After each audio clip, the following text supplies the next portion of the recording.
آج اگر انسان کی تمام تر پریشانیوں اور ٹینشنوں کی لسٹ بنائی جائے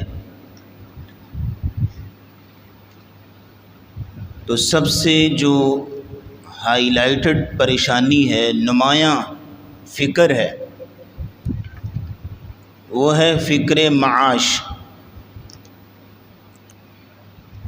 رزق کا، روزی روٹی کا جو ایک فکر ہے، ٹینشن ہے، پریشانی ہے، یہ کامن ہے۔ بلکہ تمام تر پریشانیوں کی اصل وجہ اور بنیاد بھی یہی ہوتی ہے۔ آج جتنے بھی آپ کو انزائٹی نظر آتی ہے، ڈپریشن کے مریض نظر آتے ہیں، یا ڈومیسٹک ڈس یونٹی ہے، اختلافات ہیں گھروں کے اندر، ان سب کی ایک ہی وجہ ہے، وہ ہے معاش، اور دوسری وجہ نہیں۔ دنیا میں اس وقت 8 ارب لوگ رہتے ہیں، اور 8 کے 8 ارب جو ہیں اسی پریشانی میں مبتلا نظر آئیں گے۔ غریب تو پریشان ہے، امیر ہونا چاہتا ہے، لیکن امیر اور امیر ہونا چاہتا ہے، پریشانی دونوں کی سیم ہے۔ اس حوالے سے ہمارے نبی صلی اللہ علیہ وسلم کا جو اسوہ اور نمونہ ہے وہ ہمارے سامنے ہے۔ ہمارے نبی نے بڑی غربت دیکھی، بڑی غریبی دیکھی۔ ظاہر ہے کہ باپ سر پہ نہیں ہے، ماں بھی نہیں ہے۔ 8 سال کی عمر ہوئی تو دادا عبد المطلب بھی چلے گئے، پھر اس کے بعد چچا ابو طالب نے کفالت کی ذمہ داری لے لی، اور چچا ابو طالب کی اپنی حالت بڑی کمزور تھی۔ تو بہرحال نبی کریم صلی اللہ علیہ وسلم 15-18 سال کی عمر کو پہنچے ہیں تو فرماتے ہیں، صحیح بخاری کی حدیث ہے کہ اہل مکہ کی بکریاں چرایا کرتے تھے، اور وہ شام کو کوئی جو کا آٹا اور اس طرح کی چند ایک چھوٹی موٹی چیزیں دے دیتے، گزارا ہو رہا تھا۔ پھر 20-22 سال کی عمر کو پہنچے تو چچوں اور تاؤں کے ساتھ جو ہے وہ تجارت کے لیے نکلے۔ کہا بھتیجے تمہیں تجارت سکھاتے ہیں۔ تو نبی کریم صلی اللہ علیہ وسلم کے ہاتھ میں ویسے اللہ نے برکت رکھی ہے، اور آپ کافی ایماندار تاجر تھے، اللہ نے خوب لہریں بہریں کر دی۔ 25 سال کی عمر ہوئی، سیدہ خدیجہ رضی اللہ تعالیٰ عنہ سے شادی ہوئی، وہ مالدار خاتون تھی، انہوں نے سارا مال رسول اللہ کے حوالے کر دیا، یعنی بالکل ایک لو طبقے سے، دنیاوی اعتبار سے، مالی اعتبار سے لو طبقے سے ایک ہائی طبقے پہ پہنچ گئے رسول اللہ۔ اور یہی حالت رہی ہے پھر 40 سال کی عمر تک۔ لیکن جب نبوت کی ذمہ داری آن پہنچی تو تھی اس طرح تجارت کو ٹائم نہیں دے پا رہے جس طرح دینا چاہیے، وہ تجارت کا جو مال ہے وہ رفتہ رفتہ کم ہوتا گیا۔ پھر وہ 3 سال بھی آئے جب شیب ابی طالب میں محصور کر دیے گئے، بائیکاٹ کر دیا گیا۔ تو ان 3 سالوں کی حالت یہ ہے کہ رسول اللہ صلی اللہ علیہ وسلم خود فرماتے ہیں کہ مجھ پر 30 راتیں اور 30 دن ایسے بھی گزرے کہ میرے اور بلال کے پاس کھانے کی کوئی ایسی چیز نہیں تھی جس کو کوئی ایک انسان کھا سکتا ہو، بلکہ کہتے ہیں کہ ہم درختوں کے پتے کھاتے تھے۔ اور پھر یہی حالت رہی آخر تک، کبھی کبھار اونچ نیچ ہوتی رہتی تھی، ظاہر ہے کہ جہاد بھی کرتے تھے، اس سے مال غنیمت ملتا تھا، لیکن اوورآل یہی حالت ہوتی تھی۔ مدینے میں جب پہنچے ہیں تو حالت کیا ہے کہ مہینہ چولہا ہی نہیں جلتا۔ آپ فجر کی نماز پڑھا کے گھر آتے، گھر والوں سے پوچھتے کھانے کو کچھ ہے؟ آج ہمارا سوال پتہ کیا ہوتا ہے؟ کھانے کو کیا ہے؟ اور رسول اللہ کیا سوال کر رہے ہیں؟ کھانے کو کچھ ہے؟ کھانے کو کیا ہے، کھانے کو کچھ ہے، دونوں میں موازنہ کر لیجئے ذرا۔ آگے سے جواب ملتا جی کچھ بھی نہیں ہے۔ تو وہ فرماتے اذن انی صائم، تب میں پھر روزے سے ہوں، روزے کی نیت کر لیتے، بغیر سحری کے روزہ ہے، اور افطاری بھی اسی طرح ہی ہے، یہ نہیں کہ افطاری میں کچھ زیادہ مال آ جاتا تھا۔ تو نبی کریم صلی اللہ علیہ وسلم کی یہ حالت ہے، لیکن اس کے باوجود بھی چل ہیں، بالکل سکون ہے، بالکل بے فکری کی زندگی ہے، نہیں کبھی سر پکڑا، نہیں کبھی ٹینشن ہوئی، نہیں کبھی ڈپریشن ہوئی، انزائٹی ہوئی۔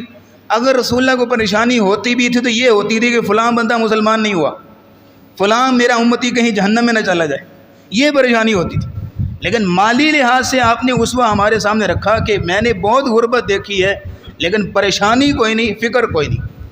یہ رسول اکرم صلی اللہ علیہ وسلم نے یہ اسوہ ہمارے سامنے رکھا، جو آج کے جمعے کا موضوع ہے، کہ یہ اس طرح کی برکت، اس طرح کا اطمینان، اس طرح کا سکون کیسے نصیب ہو سکتا ہے کہ انسان کے پاس کچھ اتنا خاص ہو بھی نہ ہو، پھر بھی ہنسی خوشی زندگی گزر رہی ہو، سکون کے ساتھ زندگی گزر رہی ہو۔ یہ اسوہ رسول اللہ نے ہمارے سامنے رکھا۔ اس حوالے سے آپ علیہ السلام نے امت کو 5 باتوں کی تعلیم دی ہے، مختصر 1 بائی 1 کر کے سن لیجئے۔ نمبر 1، آپ علیہ السلام نے امت کو یہ سبق سکھایا کہ رزق کا مالک کون ہے؟ اللہ۔ وَلِلَّهِ خَزَائِنُ السَّمَاوَاتِ وَالْأَرْضِ، زمین و آسمان کے تمام خزانے اللہ کے پاس۔ اور پھر فرمایا وَلِلَّهِ مَقَالِيدُ السَّمَاوَاتِ وَالْأَرْضِ، اللہ ہی کے لیے ہے زمین و آسمان کے تمام خزانوں کی کنجیاں اور چابیاں اللہ کے پاس، اور وہ اللہ ہی ہے جو بندوں کو دیتا ہے۔ دوسری بات یہاں رسول اللہ نے یہ سمجھائی کہ جب رزق کا مالک اللہ ہے تو پھر رزق دینے والا بھی کون ہے؟ اللہ۔ رزق دینے والا بھی اللہ ہے، کوئی اور رزق نہیں دے سکتا۔ بلکہ فرمایا سورہ ملک کے اندر امن ھذا الذی یرزقکم ان امسک رزقا، اگر اللہ اپنا رزق روک لے تو بتاؤ تمہیں کون رزق دے گا؟ اور پھر اسٹیٹمنٹ جاری کر دی وما من دابۃ فی الارض الا علی اللہ رزقها، زمین میں کوئی بھی جاندار ہے، لیونگ بینگ ہے، ہر ایک کی رزق کی ذمہ داری اللہ نے اپنے ذمہ لی ہوئی ہے۔ 2 باتیں ہو گئی۔ تیسری بات جو رسول اکرم صلی اللہ علیہ وسلم نے ہمیں سکھائی، پڑھائی، تعلیم دی، اور وہ یہ ہے کہ جب بچہ اپنی ماں کے پیٹ میں 4 ماہ کا ہو جاتا ہے، 120 دن کا، تو فرمایا کہ ان احدکم یجمع خلقه فی بطن امہ 40 یوما نطفہ، اور پھر فرمایا کہ 120 دنوں کے بعد فرشتہ اس کے پاس آتا ہے جو 4 چیزیں لکھتا ہے، اس کی عمر کتنی ہے، اور اس کا رزق کتنا ہے، اور پھر یہ ہے کہ اس کے اعمال کیسے ہیں، اور پھر یہ ہے کہ اس کا انجام کیسا ہوگا۔ یہ اللہ رب العزت سے لکھ دیا جاتا ہے۔ اب یہ نہیں ہے کہ یہ اللہ کی طرف سے لکھ دیا گیا تو وہ بندہ پابند ہو گیا، نہیں، کیونکہ فیوچر میں ایسا ہونا تھا تو اللہ نے پہلے ہی سے لکھ دیا کہ ایسا ہونا ہے، بس یہ ہے تقدیر کا معاملہ۔ یہ 3 باتیں ہو گئیں۔ چوتھی بات جو رسول اکرم صلی اللہ علیہ وسلم نے ہمیں سکھائی وہ یہ ہے، فرمایا نصیبک یصیبک ولو تحت الجبلین، جو تمہارا نصیب ہے وہ تمہیں ملے گا، چاہے وہ 2 پہاڑوں کے نیچے ہی دبا کیوں نہ ہو، وہ مل کے رہے گا۔ اور فرمایا کہ وما لا یصیبک وما لا نصیبک لا یصیبک ولو تحت الیدین، لیکن جو تمہارا نصیب نہیں ہے وہ نہیں ملے گا، چاہے 2 ہاتھوں کے اندر ہی کیوں نہ ہو، وہ نہیں ملے گا۔ اور آپ علیہ السلام نے فرمایا کہ جو آپ کو مل گیا وہ آپ سے کبھی بھی چھوٹنے والا نہیں تھا، نصیب تھا، اور لیکن جو نہیں ملا وہ کبھی بھی ملنے والا نہیں تھا، اللہ رب العزت نے یہ فیصلہ کر دیا ہے۔ 5ویں اور آخری بات جو رسول اکرم صلی اللہ علیہ وسلم نے ہمیں سکھائی وہ یہ ہے کہ اللہ رب العزت کی تقسیم پہ راضی رہنا، اللہ رب العزت کے فیصلوں پہ راضی رہنا، کہ اللہ رب العزت نے جو تقسیم کر دی ہے، کسی کو زیادہ دیا ہے، کسی کو کم دیا ہے، اس پہ راضی رہنا اور قناعت اختیار کرنا۔ یہ 5 باتیں ہیں جن کی رسول اکرم صلی اللہ علیہ وسلم نے تعلیم دی ہے۔ ان 5 باتوں کی تعلیم کے ہوتے ہوئے اب اگلی بات یہ نوٹ کیجئے گا کہ ذہن میں خلش رہتی ہے، پریشانی رہتی ہے کہ بے برکتی کیوں ہے، نحوست کیوں ہے۔ اس بے برکتی کی اور نحوست کی سب سے بڑی وجہ ہمارے اعمال ہیں۔ اس کی کہانی آپ کے سامنے بھی کھول دیں انشاءاللہ۔ سب سے پہلے تو یہ مفہوم نوٹ کر لیجئے کہ برکت کسے کہتے ہیں۔ ہم نے برکت کا شاید سب معنی سمجھ لیا ہے کوانٹٹی، مقدار، کہ جس کی مقدار کی جس کے پاس کثرت ہے اس کے پاس برکت ہے۔ کوانٹٹی کا نام برکت نہیں ہے، کوالٹی کا نام برکت ہے۔ اور برکت کا مفہوم سمجھ نہ ہو تو 3 باتیں سمجھ لیجئے۔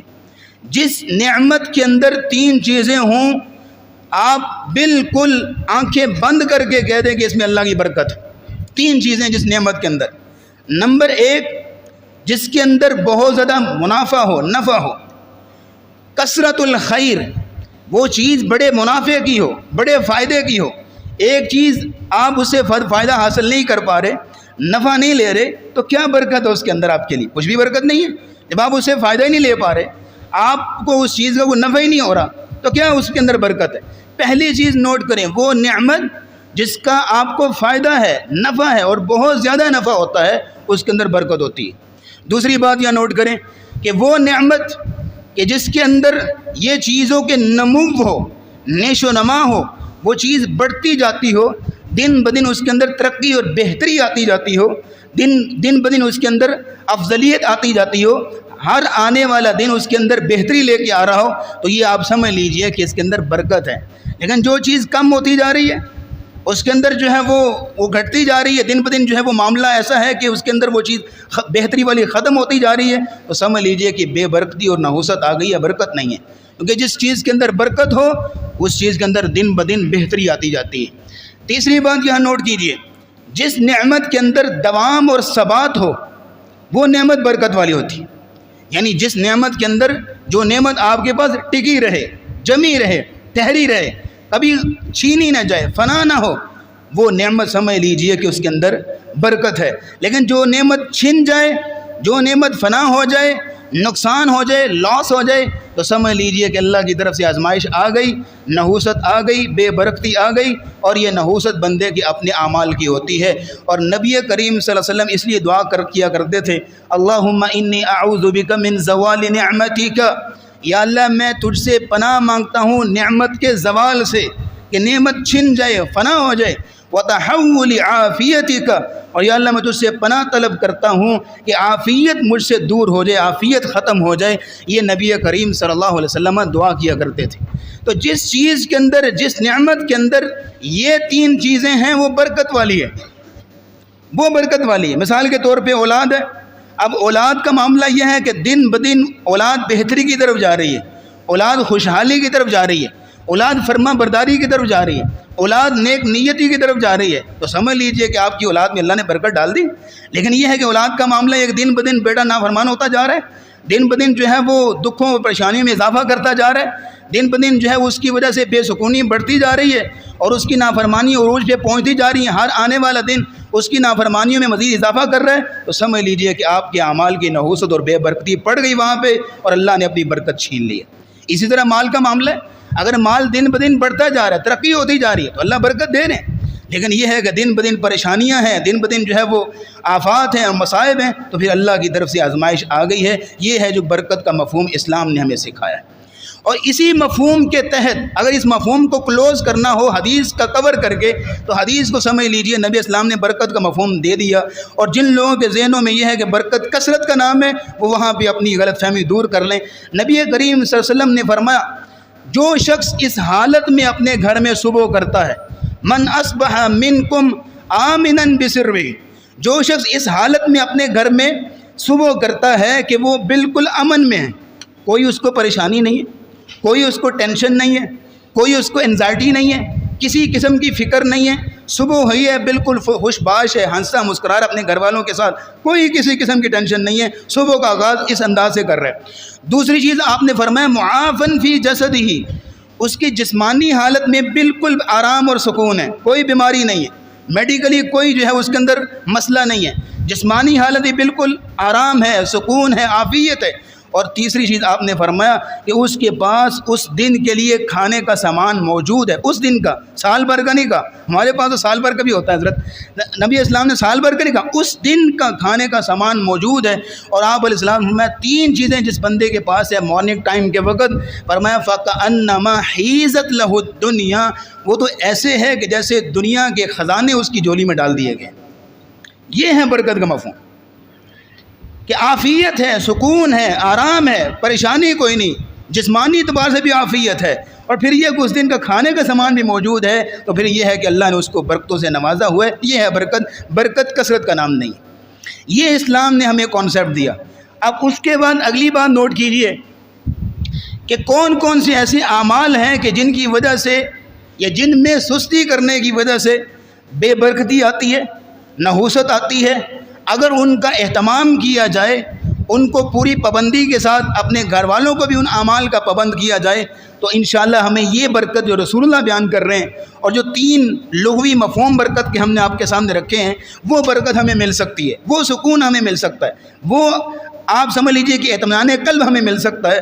وہ چند ایک اعمال ہم نے آپ کے سامنے وضاحت کے ساتھ ابھی رکھنے ہیں انشاءاللہ۔ پہلی بات یہاں نوٹ کیجئے، جس چیز میں ہم سستی کرتے ہیں، نبی کریم صلی اللہ علیہ وسلم کی حدیث ہے، شیطان نے اللہ سے کہا یا اللہ تو نے کہا وَمَا مِن دَابَّةٍ فِي الْأَرْضِ إِلَّا عَلَى اللَّهِ رِزْقُهَا، زمین میں کوئی بھی جاندار ہے، کوئی بھی چھپایا ہے، کوئی بھی اللہ کی مخلوق ہے، اس کا رزق اللہ کے ذمے ہے۔ میں بھی تو تیری مخلوق ہوں، میرا رزق کدھر ہے؟ ہر ایک کا رزق تقسیم کر دیا، میری باری نہیں آئی۔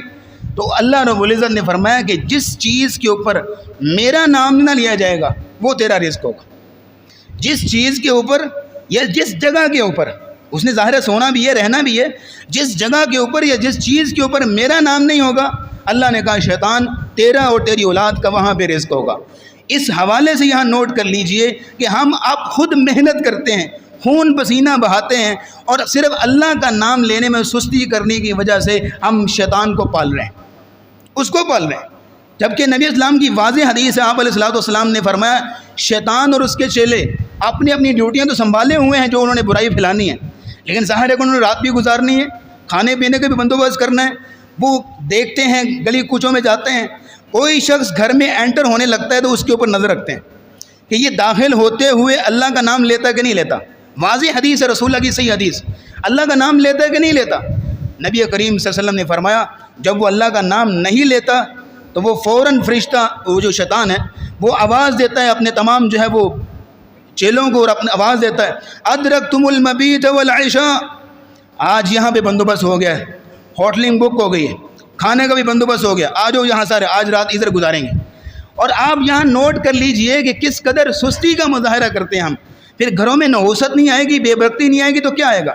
جب شیطانوں کا ایک ٹولہ ہم نے اپنے گھروں میں رکھا ہوا ہے اور ان کو کھلا رہے ہیں، پلا رہے ہیں، سلا رہے ہیں، سارا معاملہ کر رہے ہیں، تو برکت کہاں سے آئے گی حضرت؟ نحوست ہوگی۔ ہم نحوست والے اعمال کرتے ہیں اور برکت چاہتے ہیں، کبھی زہر کھا کے بھی شفا ملی حضرت؟ آپ برکت والے اعمال کریں گے تو برکت ملے گی۔ بچوں کو سکھائیے، ہو سکتا ہے کہ آپ تو بسم اللہ پڑھ کے گھر میں انٹر ہوئے ہیں، لیکن آپ کے بچے جو بسم اللہ پڑھے بغیر جا رہے ہیں۔ یہاں تو ماشاءاللہ سے لوگ بیٹھے ہیں، روشن ستارے، لیکن میں ہاتھ نہیں اٹھاؤں گا، مجھ سے بڑے اور محترم بیٹھے ہیں، کون شخص ہے جو گھر میں انٹر ہوتے ہوئے کم از کم بسم اللہ ضرور پڑھتا ہے؟ دن میں 4 بار انٹر ہوا ہے، 10 بار ہوا ہے، 12 بار، 20 بار ہوا ہے، جتنی بار بھی، ہر بار جب بھی انٹر ہوا ہے اہتمام کرتا ہے کہ وہ بسم اللہ پڑھ کے انٹر ہوتا ہے۔ کون ہے جو؟ کوئی بھی نہیں۔ اس قدر سستی کا مظاہرہ ہوتا ہے ہمارے یہاں۔ واش روم میں داخل ہونے کی دعا، کون ہے جو ہر بار جب داخل ہوتا ہے دعا پڑھ کے جاتا ہے؟ شیطانوں کو ہم نے ہر وقت بغل گیر کیا ہوا ہے اور ہم چاہتے ہیں کہ برکت ملے۔ کیسے برکت ملے گی؟ نبی کریم صلی اللہ علیہ وسلم نے فرمایا کہ جب وہ بندہ گھر میں داخل ہوتا ہے اور یہ دعا پڑھ لیتا ہے بسم اللہ ولجنا بسم اللہ خرجنا وعلی اللہ ربنا توکلنا، یعنی اللہ کے نام کے ساتھ میں داخل ہوتا ہوں۔ اگر کسی کوئی لمبی دعا نہیں آتی تو یاد کرے دعا، باقی چیزیں تو بڑی دنیا کی باتیں یاد ہوتی ہیں، تو یہ دعا یاد کرے، لیکن پھر بھی یاد نہیں ہوتی، صرف بسم اللہ پڑھ کے انٹر ہو جائیے تو فوراً جو ہے وہ شیطان اپنے چیلوں کو کہہ دیتا ہے کہ اس نے بسم اللہ پڑھ لی ہے کہ اب تمہارے لیے یہاں پہ نہ کوئی کھانا ہے اور نہ رہنے کی جگہ ہے۔ شیطان وہاں داخل نہیں ہو سکتا۔ یہ پہلی چیز یہاں نوٹ کریں، خود بھی پابند ہوں، اپنے گھر کے ایک ایک بچے کو، ایک ایک فرد کو، حتیٰ کہ اپنی میڈ کو بھی پابند کریں کہ بھائی میرے گھر میں داخل ہونا ہے، بسم اللہ کے بغیر انٹر نہیں ہونا۔ میرے ڈائننگ ٹیبل پہ بیٹھ کے کھانا کھانا ہے، تم سوچ کیسے سکتے ہو کہ میرے ڈائننگ ٹیبل پہ بیٹھ کے کھانا کھا رہے ہو بسم اللہ نہیں پڑھی؟ کیسے ہو سکتا ہے؟ یہ پابند کیجئے۔ باقی چیزوں کا تو پابند کر لیتے ہیں ہم، ان چیزوں کا پابند نہیں کریں گے تو نحوست اور بے برکتی ہمارا مقدر ہوگی۔ اللہ رب العزت ہمیں عمل کی توفیق عطا فرمائے۔ دوسری بات یہاں نوٹ کیجئے، برکت کے حصول کے لیے جو اللہ نے قرآن میں نازل فرمایا وَلَوْ أَنَّ أَهْلَ الْقُرَىٰ آمَنُوا وَاتَّقَوْا لَفَتَحْنَا عَلَيْهِمْ بَرَكَاتٍ مِّنَ السَّمَاءِ وَالْأَرْضِ۔ اللہ نے کہا کہ اگر یہ بستیوں والے یہ جو ہلاک ہو گئے، اللہ رب العزت کی بے برکتی ان کے مقدر میں آ گئی، اللہ کا عذاب ان کے مقدر میں آ گیا، اگر یہ لوگ 2 کام کر لیتے، 2 کام، آمنو ایمان لے آتے، واتقوا اور تقوی اختیار کر لیتے، اللہ فرماتے ہیں لفتحنا علیہم برکات من السماء والارض، ہم زمین و آسمان سے برکتوں کے دروازے ان پر کھول دیتے۔ ایمان لے آتے اور دوسرا کام کیا ہے؟ تقوی. اور تقوی ہر چیز میں، ہر گناہ سے بچنے کا نام ہے، لیکن خاص طور پر یہاں تقوی کا معنی مالی معاملات میں تقوی کا نام ہے کہ کسی صورت بھی انسان حرام کے لقمے کی جانب نہ بڑھے، نہ اپنے لیے نہ اپنے بچوں کے لیے. تقوی اس چیز کا نام ہے. اور معاملہ ہمارا کیا ہے؟ چند ٹکوں کی خاطر اپنا ایمان بیچ دیتے ہیں. ویسے ہے اہل بیت سے بڑی محبت ہے، ختم نبوت پر بڑا عقیدہ ہے، اور ویسے بڑی توحید اور بڑے معاملات ہیں، لیکن ذرا سے 50 روپے زیادہ منافع کہیں سے مل رہا ہو تو یہ زبان سے مکر جاتا ہے. یہ حالت ہے اس کی. تقوی کس چیز کا نام ہے؟ تقوی اس چیز کا نام نہیں ہے کہ ہاتھ پہ ڈیجیٹل تسبیح چڑھائی ہوئی ہے اور استغفر اللہ پڑھے جا رہے ہیں، اور یہ ہے کہ اللہ کا ذکر بھی ہو رہا ہے اور ساتھ میں ہر کوئی بازار سے گزرنے والی ہر عورت کو بھی دیکھی جا رہا ہے. زبان سے ہے بسم اللہ دی برکت، اور جب ناپ تول کر رہے ہیں تو جان بوجھ کے اس میں کمی کر رہے ہیں. یہ تقوی نہیں ہے. تقوی کیا ہے کہ وہ تقوی جو نبی کریم صلی اللہ علیہ وسلم نے اپنے صحابہ کو سکھایا تھا. ابو بکر صدیق رضی اللہ تعالیٰ عنہ، ان کا غلام کھانا کھا رہا تھا، کہا بیٹھے آئیے میرے پاس کھانا کھا لیجئے. لقمہ لیا تو لقمہ لیتے لیتے پوچھ رہے ہیں کہاں سے لے کے آئے ہو؟ لقمہ منہ میں چلا گیا. اس نے جواب دینے میں تھوڑا سا ٹائم لے لیا. لقمہ منہ میں چلا گیا اور اس نے کہا جی یہ جہالت کے زمانے میں نے جو ہے وہ کہانت کی تھی، جادوگری کی تھی، تو اس کی شرینی آج مجھے ملی ہے، اس کی مزدوری آج مجھے ملی ہے. ابو بکر صدیق رضی اللہ تعالیٰ فوراً چونک گئے کہ یہ حرام کا لقمہ مجھے کھلا دیا اس نے. فوراً حدیث کے الفاظ قے کیا، انگلی ڈالی اور اس لقمے کو باہر نکالا. وہ کہنے لگا اب یہ کیا کر رہے ہیں؟ اپنی جان پہ ظلم کر رہے ہیں. ابو بکر صدیق فرماتے ہیں کہ اس لقمے کو باہر نکالتے اگر میری جان بھی چلی جاتی تو مجھے منظور تھا. یہ تقوی ہے ہمارے پاس. پھر برکت کیسی آئے گی؟ یہ جب تقوی نہیں ہے، بس حلال ہے، حرام ہے، سود کا ہے، رشوت کا ہے، فراڈ کیا ہوا ہے، دھوکہ دیا ہوا ہے، جیسا تیسا بھی ہے، بس آنا چاہیے، کوانٹٹی بڑھنی چاہیے، تو پھر تک برکت نہیں آئے گی. حضرت وہ برکت جو نبی کریم اپنے بچوں کو سکھاتے تھے. حضرت حسن رضی اللہ تعالیٰ عنہ صدقے کی کھجوریں پڑی ہوئی تھیں اور ایسے انہوں نے پکڑی، بچہ کھیل رہے تھے، کھجور پکڑی اور چبانے لگے. نبی کریم صلی اللہ علیہ وسلم نے کمر پہ ہاتھ مارا جیسے بچے کو کچھ اگلانے کے لیے کرتے ہیں، اور میں اس کو باہر نکالو. تمہیں نہیں پتا کہ آل محمد پہ صدقے کا مال حرام ہے؟ یعنی بچوں تک کو یہ درس دیا، سبق دیا تقوی کا. تو فرمایا وَلَوْ أَنَّ أَهْلَ الْقُرَىٰ آمَنُوا وَاتَّقَوْا لَفَتَحْنَا عَلَيْهِمْ بَرَكَاتٍ مِّنَ السَّمَاءِ وَالْأَرْضِ. اگر یہ بستیوں والے تقوی اختیار کرتے، ایمان لاتے، تو زمین و آسمان کی تمام برکتوں کے دروازے ہم ان پر کھول دیتے. کبھی اللہ کے اس وعدے کو آزمانے کی تو کوشش کرو کہ ہمارے رب نے یہ کہا ہے، وعدہ کیا ہے کہ برکتوں کے دروازے کھلیں گے اگر یہ کام کریں گے. تو کبھی ایک ہفتے کے لیے، ایک ماہ کے لیے نعوذ باللہ ہم ایمان والے ہیں، اللہ کے احکامات آزمانے کے لیے نہیں ہیں، عمل کرنے کے لیے، تسلیم و رضا کے لیے. لیکن افہام و تفہیم کی بات کرو، کبھی آزما کر تو دیکھو. آج کل تو معاملہ یہ ہے کہ بھائی اگر یہ کام نہ کرے تو کھائیں کہاں سے؟ یعنی ہمارے نزدیک حلال کی ویلیو کوئی نہیں ہے، تقوی کی ویلیو کوئی نہیں ہے. ہم نے گٹی میں ہمیں سبق سکھایا گیا کہ اب گھپلا ماریں گے، فراڈ کریں گے، دھوکہ کریں گے تو تبھی کچھ ہمیں ملے گا. یہ اصل وجہ ہے نحوست کی اور بے برکتی کی. اللہ رب العزت ہمیں سمجھ عطا فرمائے. 2 کام ہو گئے. تیسرا کام یہاں نوٹ کیجئے گا جو نبی کریم صلی اللہ علیہ وسلم نے امت کو تعلیم دیا، اور قرآن میں بھی اللہ نے فرمایا ھذا ذکر مبارک انزلناہ الیکم. یہ قرآن ذکر مبارک ہے جو ہم نے تمہاری طرف نازل کیا. بابرکت ذکر، برکتوں کا مجموعہ ہے. اور فرمایا سورہ فرقان کے شروع میں تبارک الذی نزل الفرقان علی عبدہ لیکون للعالمین نذیرا. اللہ کی ذات بڑی بابرکت ذات ہے. کیوں؟ کیونکہ اس نے اپنی تمام برکتوں کا مجموعہ، اپنی تمام برکتوں کا نچوڑ قرآن کی شکل میں ہمیں عطا کر دیا. یہ قرآن برکتوں کا مجموعہ ہے. اور کبھی قرآن کے ساتھ ہمارا تعلق بنا؟ کتنے دن ہو گئے قرآن کو کھولے ہوئے؟ کتنے دن ہو گئے قرآن کو پڑھے ہوئے؟ مصحف کھول کے کب دیکھا ہم نے؟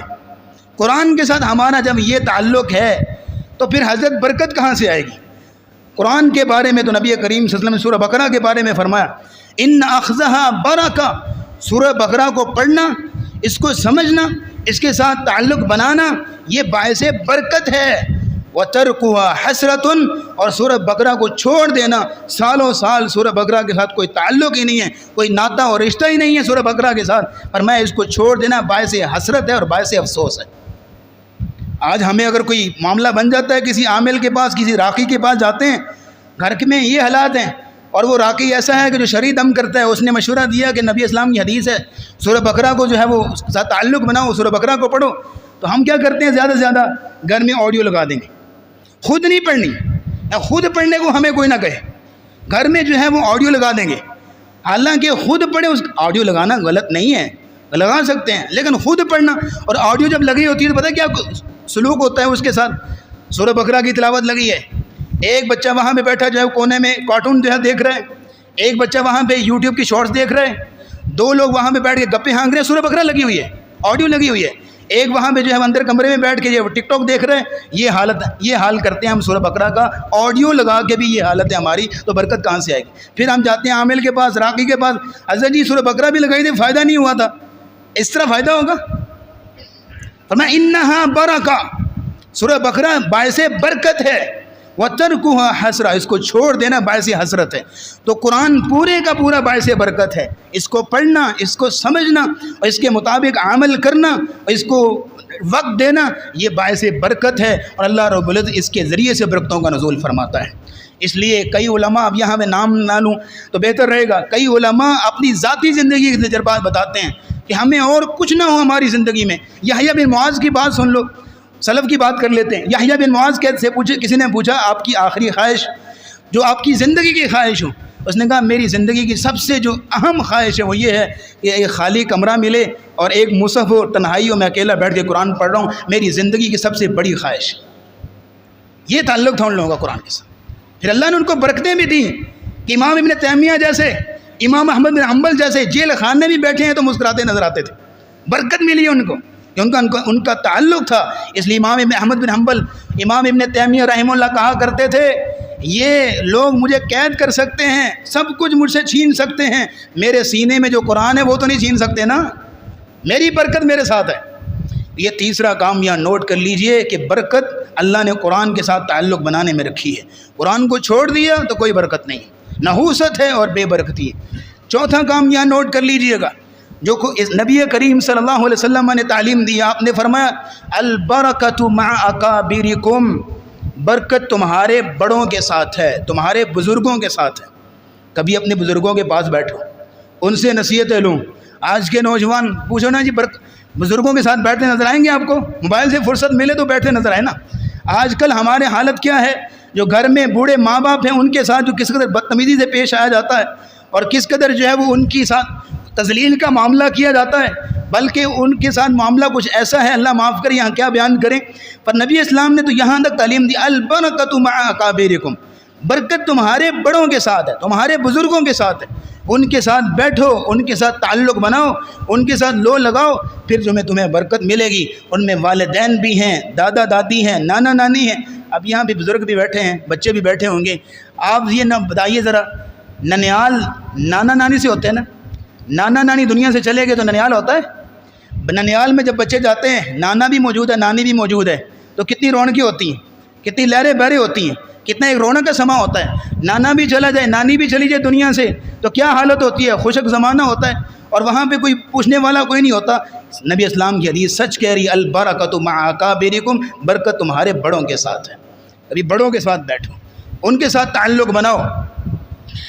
پانچواں کام جو رسول اکرم صلی اللہ علیہ وسلم نے فرمایا، آپ نے فرمایا من احب ان یبسط له فی رزقہ وینسأ له فی اثرہ فلیصل رحمہ، جو شخص یہ چاہتا ہے کہ اس کی عمر میں برکت ہو، جو شخص یہ چاہتا ہے کہ اس کے مال میں برکت ہو، تو پھر وہ صلہ رحمی کرنا سیکھے، اپنے رشتہ داروں پہ خرچ کرنا سیکھے، اپنے ماں باپ پہ خرچ کرنا سیکھے، اپنے بہن بھائیوں پہ خرچ کرنا سیکھے، ان کی ضرورتیں پوری کرنا سیکھے، اگر وہ ضرورت مند ہیں تو ان کی ضرورتیں پوری کرے، اس سے اللہ رب العزت اس کے رزق میں برکت ڈال دے۔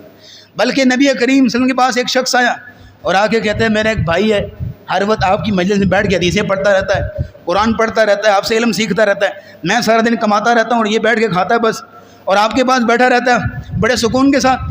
نبی کریم صلی اللہ علیہ وسلم نے اس کو بولا، آپ نے فرمایا لعلک ترزق بہ، ہو سکتا ہے کہ اللہ جو تمہیں روزی دے رہے اس کی وجہ سے دے رہا ہو۔ یہ اصول دیا اسلام نے، من احب ان یبسط له فی رزقہ، تو خرچ کرتے ہوئے اپنے ماں باپ پہ، خرچ کرتے ہوئے اپنے بیوی بچوں پہ، خرچ کرتے ہوئے اپنے بہن بھائیوں پہ، خرچ کرتے ہوئے اپنے دوسرے اقارب ضرورت مند رشتہ داروں پہ بالکل بھی ہچکچانا نہیں چاہیے۔ ہو سکتا ہے آپ ان پہ خرچ کریں، اللہ آپ پہ خرچ کرے گا۔ اور نبی کریم صلی اللہ علیہ وسلم نے یہاں تک کہا کہ اللہ رب العزت نے حدیث قدسی میں اللہ نے اپنے بندے کے ساتھ مقابلہ کیا، میں ابن آدم انفق انفق علیک، اے ابن آدم تو خرچ کر میری راہ میں تجھ پہ خرچ کروں گا۔ مقابلہ شروع ہو گیا، بندے تم خرچ کرو میرے بندوں پر، میری راہ میں تم پہ خرچ کروں گا۔ کون جیتے گا؟ ہیں جی، اللہ جیتے گا۔ اس لیے اس میں منافع ہے اور فائدہ ہے۔ یہ نبی کریم صلی اللہ علیہ وسلم نے اصول سکھائے۔ آخری بات سنیے گا، ایک اصول تو بہت سارے ہیں لیکن تھوڑا سبق مل جائے، یاد رہے، عمل میں آ جائے، وہ زیادہ بہتر ہے، زیادہ مناسب ہے۔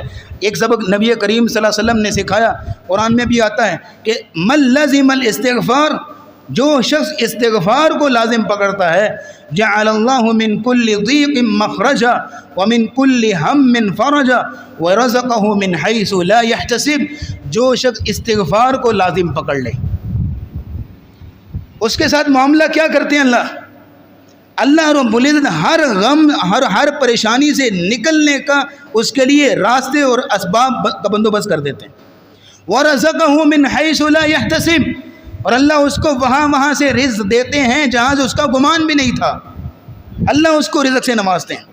اور قرآن میں بھی فرمایا فَقُلْتُ اسْتَغْفِرُوا رَبَّكُمْ إِنَّهُ كَانَ غَفَّارًا، اپنے رب سے استغفار کیا کرو۔ حضرت جی آپ ویسے تو پریشان ہوتے ہیں، یہ پریشانی ہے، وہ پریشانی ہے، یہ ٹینشن ہے، وہ ٹینشن ہے، ذرا یہ بتائیے ایک دن میں استغفار کتنی بار کرتے ہیں؟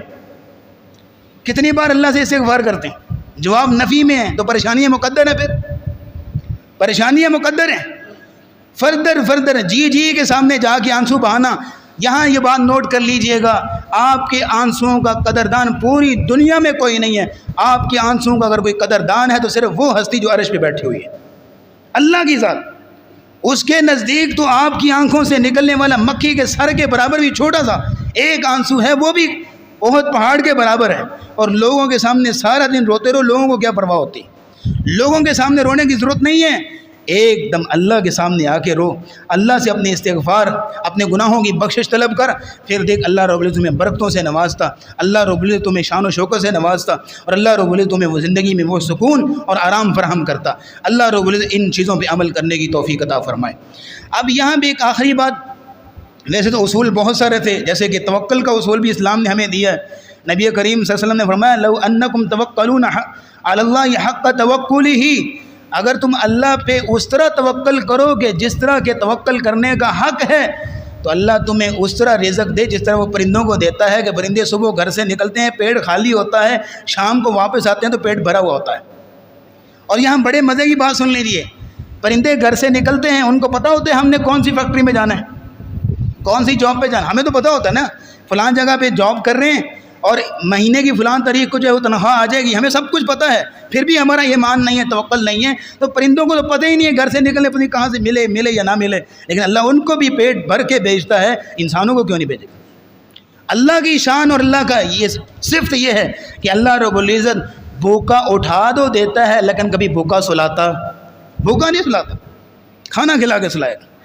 لو انکم توکلون علی اللہ حق توکلہ، پھر اس میں یہ بات بھی نوٹ کر لیجیے، اگر برکت چاہیے یہاں نوٹ کیجیے گا، چادر دیکھ کر پاؤں پھیلائیں۔ اگر برکت چاہیے تو اپنی انکم دیکھ کے پاؤں پھیلائیں۔ ہوتا کیا ہمارا معاملہ کہ ہماری تنخواہ جو ہے بالکل لو طبقے کی ہے، اور ہم نے ہوٹلنگ کرنی ہے، شاپنگ کرنی ہے، آؤٹنگ کرنی ہے، یہ سارے معاملات کرنے ہیں اس بندے کے برابر جس کی شاید انکم 2 لاکھ ہو مہینے کی، اس کے برابر کرنی ہے۔ ہمارے شوق جو ہیں وہ بالکل عجیب قسم کے، اور پلے کچھ بھی نہیں ہیں، اس لیے پھر پریشانی ہوتی ہے، پھر مہینے کے آخر میں ٹینشن بھی ہوتی ہے کہ کہاں سے کریں کیا کریں۔ یہ پریشانی اس وقت ہوتی ہے جب ہم اپنی چادر نہیں دیکھتے، چادر دیکھ کے جب پاؤں پھیلایا جائے پھر کسی قسم کی پریشانی نہ ہوگی، ٹینشن نہ ہوگی۔ یہ چند ایک اصول تھے برکت کے، اللہ رب العزت پہ عمل کر کے اور حصول برکت ہمارے لیے ممکن بنائے اور اپنی خاص برکتوں کا نزول فرمائے۔ ایک یہاں پہ کنفیوژن ہے جو اکثر لوگوں کو ہوتی ہے کہ یہ جو کافر ہیں، غیر مسلم ہیں، اللہ کے نافرمان ترین لوگ ہیں، یہ کون سا ایسا کام کرتے ہیں کہ ان کے پاس مال کی فراوانی بہت ہے، ان کے پاس جو ہے مال کی جو ہے وہ ریل پیل بہت ہے، یہ بل گیٹ جو ہے وہ روز کے کتنے پارے پڑھتا ہے جو اس کے پاس اتنا مال ہے؟ یہ جیف بوزز کتنا استغفار کرتا ہے روز کا؟ یہ کنفیوژن آتی ہے بعض لوگوں کے دلوں میں کہ آپ ہمیں کہتے ہیں تقوی اختیار کریں تو مال و مال ہو جائیں گے، استغفار کریں تو بڑی برکت آئے گی، یہ آئے گا۔ ان لوگوں کے پاس کیا ہوتا ہے؟ یہ لوگ اتنے مالدار کیوں ہیں؟ اس حوالے سے 2-3 چھوٹی چھوٹی باتیں بالکل وہ ذرا نوٹ کر لیجئے، ساری کنفیوژن دور ہو جائے گی۔ نمبر 1 نوٹ کریں کہ اللہ کا قانون ہے وَأَلَّيْسَ لِلْإِنسَانِ إِلَّا مَا سَعَى، انسان کو وہی کچھ ملے گا جو اس کی کوشش کرے گا، محنت کرے گا۔ اور عربی کا مقولہ ہے من جد وجد، جو محنت کرے گا وہ اپنی محنت کا پھل پائے گا۔ وہ لوگ محنت کرتے ہیں، ان کے جو ٹیلنٹ ہمارے پاس ان کے پاس بھی ہے۔ یہ نہیں کہ ہمارے پاس ذہنی استعداد نہیں ہے، ہمارے پاس قوت نہیں ہے، ہماری زمینیں پانچ ہیں، ایسا نہیں ہے، سب کچھ ہے ہمارے پاس۔ لیکن یہ ہمارا معاملہ کیا ہے؟ ان کے بچوں کو دیکھ لو، چھوٹے چھوٹے بچے ہیں تو اتنے ریسرچ کے کام کر رہے ہیں، اتنے تحقیقی کام کر رہے ہیں۔ آج کل اسکولوں سے چھٹیاں ہیں، آپ کسی بچے کو پوچھ لیجئے بچے آج کل آپ کیا کر رہے ہیں چھٹیاں؟ تو کوئی بچہ آپ کو جواب دے کہ میں فلاں چیز پہ ریسرچ کر رہا ہوں؟ کوئی جواب دے گا؟ میں فلاں مقالہ لکھ رہا ہوں، میں فلاں چیز پہ تحقیق کر رہا ہوں؟ نہیں۔ کیا ہوگا جی؟ کارٹون دیکھ رہے ہیں، گیمیں کھیل رہے ہیں، 24 گھنٹے پہ یہی کام ہے۔ یعنی ہمارے نوجوانوں نے اپنی صلاحیتوں کو اس طرح مار دیا ہے کہ بالکل محنت نام سے گھبراتے ہیں۔ لیکن ان کا بچہ بلکہ بوڑھا سفید داڑھی ہوگی، کمر بھی جھکی ہوگی نا، تو وہ محنت کرتے نظر آئیں گے، تبھی ان کے پاس سب کچھ ہے۔ یہ اللہ کا قانون ہے، اور اس قانون میں سارے برابر ہیں، مومن اور کافر دونوں برابر ہیں۔ وَأَلَّيْسَ لِلْإِنسَانِ إِلَّا مَا سَعَى، جو محنت کرے گا محنت کا پھل پائے گا۔ وہ محنت کر رہے ہیں، ان کو مل رہا ہے، آپ بھی محنت کریں، آپ کو بھی ملے گا۔ دوسری بات یہاں نوٹ کیجئے کہ جو نبی کریم صلی اللہ علیہ وسلم نے بیان فرمائی کہ ان کے لیے دنیا میں، ہمارے لیے جنت میں۔ جیسے نبی کریم صلی اللہ علیہ وسلم اپنے گھر میں سو رہے تھے، امیر المومنین عمر رضی اللہ تعالیٰ عنہ آئے، صحیح بخاری کی حدیث ہے، اور امیر المومنین عمر رضی اللہ تعالیٰ عنہ رسول اللہ کی حالت دیکھ کے تو رونا آ گیا۔ یعنی رسول اللہ آرام کر رہے ہیں، چٹائی ہے، اور چٹائی بھی ایسی ہے کہ آپ اسلام آرام کر رہے ہیں تو جسم پہ نشانات پڑے ہوئے ہیں چٹائی کے، اور آپ کے سرانے تکیہ کیسا ہے؟ چمڑے کا تکیہ ہے جس کے اندر روئی کی جگہ پہ گھاس بھری ہوئی ہے، اور آپ کے سرانے 3 کھالیں، کچی کھالیں جو ہے وہ لٹکی ہوئی ہیں۔ یہ حالت دیکھ کے نا رسول اللہ کے گھر کی عمر رضی اللہ تعالیٰ رونے لگے اور کہنے لگے یا رسول اللہ، عمر رضی اللہ رونے لگے تو نبی اسلام ہمیں رو کیوں رہے؟ کہیں یا رسول اللہ کیسر و کسرا کتنی عیش و عشرت میں ہیں، اور ہم جو ہے وہ کس قدر جو ہے وہ تنگی کی زندگی گزار رہے ہیں، آپ اللہ سے دعا کریں اللہ ہم پہ وسعت کرے۔ فرمایا عمر آپ کو اللہ کے دین پہ شک ہے، میں آپ کو گواہی دیتا ہوں ان کے لیے دنیا میں، ہمارے لیے انشاءاللہ جنت میں۔ اور قرآن میں اللہ نے کہا قیامت کو جب کافروں کو جمع کیا جائے گا، اللہ ان سے کہے گا اذهبتم طیباتکم فی حیاتکم الدنیا واستمتعتم بها، تم دنیا میں سارے مزے لے لیے، اب جنت ہے تو اپنے مومن بندوں کے لیے ہے۔ اس لیے فرمایا الدنیا سجن المؤمن وجنت الکافر، دنیا مومن کے لیے قید خانہ ہے اور کافر کے لیے جنت ہے۔ یہ اصول رسول اکرم صلی اللہ علیہ وسلم نے دیا۔ ایک بات تو یہ ہے کہ وہ محنت کرتے ہیں، دوسری بات یہ ہے کہ نبی کریم صلی اللہ علیہ وسلم نے فرمایا کہ ان کے لیے دنیا میں، ہمارے لیے انشاءاللہ جنت میں۔ جب یہ 2 باتیں ہمارے پیش نظر ہوں گی تو انشاءاللہ پھر کسی قسم کی کوئی کنفیوژن نہیں ہوگی۔ اللہ رب العزت ہمیں برکتوں سے مالا مال فرمائے، اور رسول اکرم صلی اللہ علیہ وسلم نے برکت کی دعا کرنے کا بھی کہا اللہم بارک لہم فیما رزقتہم واغفر لہم ورحمہم، اللہم انا نسألک علما نافعا ورزقا طیبا وعملا متقبلا، اور قرآن کی دعا رب انی لما انزلت الی من خیر فقیر، اور قرض اتارنے کی دعا اللہم اکفنی بحلالک عن حرامک واغننی بفضلک عمن سواک، وآخر دعوانا الحمدللہ رب العالمین۔